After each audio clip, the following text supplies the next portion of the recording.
السلام علیکم پیارے بچوں، آج ہم 7ویں جماعت کی اردو کتاب میں سے نظم شکر گزاری پڑھیں گے۔ یہ نظم صفی لکھنوی نے لکھی ہے۔ اس میں شاعر ایک سچے انسان کا تذکرہ کرتا ہے جو اپنے مالک یعنی خدا کے احسانات کا ہمیشہ تذکرہ کرتا ہے اور اس کا شکر گزار رہتا ہے۔ شاعر اس میں ہمیں پہلے اشعار میں پن چکر کا ذکر کر کے ہمیں شکر گزاری سمجھاتا ہے۔ پہلے ہم ان اشعار کو پڑھیں گے۔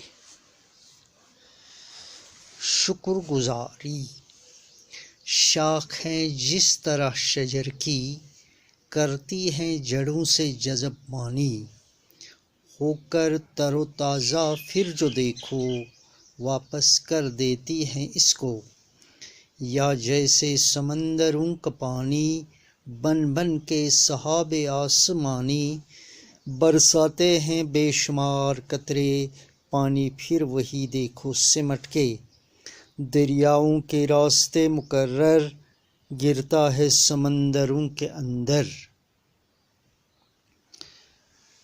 شاخیں، یہ جمع ہے شاخ کی۔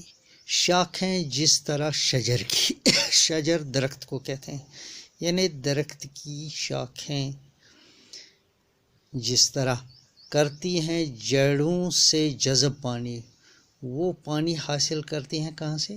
جڑ، یعنی جڑ جو زمین میں ہوتے ہیں، پر درخت کا ایک حصہ جڑ ہے جو زمین میں ہوتا ہے۔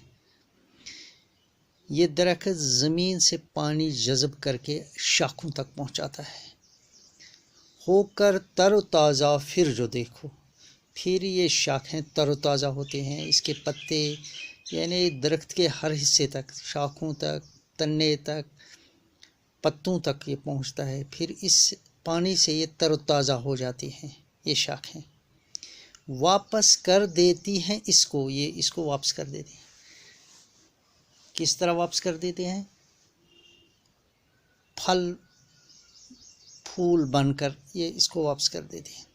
یا جیسے سمندروں کا پانی، یا جس طرح سمندروں کا پانی ہوتا ہے، بن بن کے سحاب آسمانی، وہ سورج کی گرمی سے بھاپ بن کر ہوا میں جاتا ہے اور آسمان میں پہنچ کر بادل بن جاتا ہے۔ سحاب بادل، برساتے ہیں بے شمار قطرے، پھر یہی ابر یا یہی بادل سرد ہو کر قطروں کی شکل بن جاتے ہیں اور برستے ہیں، جس کو ہم بارش کہتے ہیں۔ پانی پھر وہی دیکھو سمٹ کے، وہی پانی بن کر یہ سمٹ جاتے ہیں۔ دریاؤں کے راستے مقرر گرتا ہے سمندروں کے اندر، پھر یہ پانی دریاؤں ندی نالوں میں پہنچتا ہے، ان کے راستے مقرر ہوتے ہیں، وہ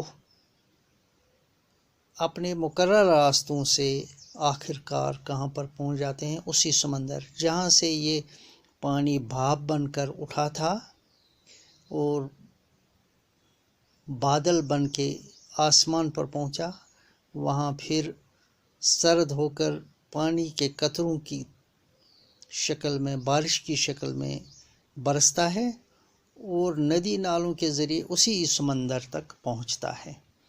یہ شاعر ہمیں یہ سمجھانا چاہتا ہے کہ جس طرح یہ سمندر کا پانی بھاپ بن کر آسمان میں پہنچتا ہے، پھر وہی پانی بھاپ سے بارش بن کر انہی سمندروں میں پہنچتا ہے۔ اس نظم میں شاعر اس نظم کا نام شکر گزاری ہے، یہ نظم ہے۔ یہ شاعر جو ہے صفی لکھنوی ہے۔ اس نظم میں شاعر انسان پر خدا کے احسانات کا تذکرہ کرتا ہے اور کہتا ہے کہ ایک سچا انسان اپنے محسن یعنی خدا کے احسانات کو یاد رکھتا ہے اور ہمیشہ اس کا شکر گزار رہتا ہے، شکر ادا کرتا رہتا ہے۔ شاعر احسان اور شکر گزاری کے سلسلے کی وضاحت کے لیے پن چکر کی مثال یعنی پانی کے چکر کی مثال دیتا ہے کہ درختوں کی شاخیں تر و تازہ ہونے کے لیے زمین کے اندر سے اپنی جڑوں کے ذریعے پانی حاصل کرتی ہیں، پھر تر و تازہ ہو کر واپس کر دیتی ہیں۔ اسی طرح سمندر کا پانی سورج کی گرمی سے بھاپ بن کر آسمان میں چلا جاتا ہے اور پھر بارش بن کر اسی سمندر میں واپس پہنچتا ہے۔ کچھ الفاظ اور معنی: شجر درخت، سحاب بادل، جذب چوسنا، مقرر دوبارہ، تر گیلا، واحد جمع، شاخ شاخیں، شجر اشجار، جڑ جڑیں، سمندر سمندروں، قطرہ قطرے، دریا دریاؤں، راستہ راستے، لفظ عرضی، تر خشک، تازہ مرجا، پانی آگ، آسمان زمین۔ شکریہ۔